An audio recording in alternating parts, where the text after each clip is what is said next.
ben itirib aylarını, illərini. Ağlıma gəlməzdi bir dəfəlik sən gedəsən. Düşünürdüm buna nə, mən dözə bilməm nə desəm. Bəlkə bu mahnımı eşidib yenidən zəng edəsən. Yad şəhərlərdə yad insan kimi yaşım necə mən. Heç özü bilmədi, axtardım onu gizlicə mən. O unutqan biri olsa unudardım o zaman. Həsrətilə gəzirəm, bəlkə görəm bir gecə mən.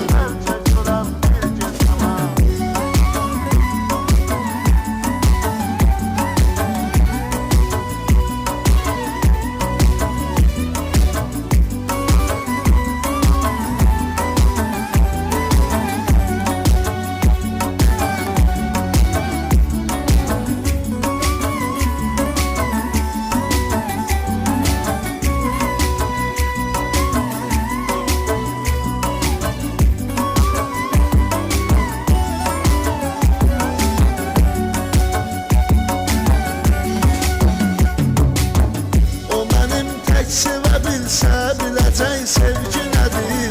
Mənə çəkdirdi zülüm, bəs görəsən dərdi nədir. İtirən vaxtı qalar, tənha bilər itki nədir. Bir ümid mən yaşadım ki, görərəm cananımı. Onu ancaq görə bilsəm, taparam dərmanımı. Ya da heç görməyəcəm, dərd bürüyübdür canımı.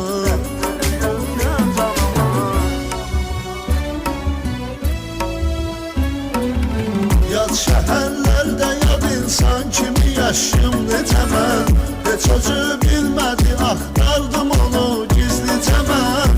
O unutqan biri olsa unudardım o zaman. Həsrətilə gəzirəm, bəlkə görəm bir gecə mən.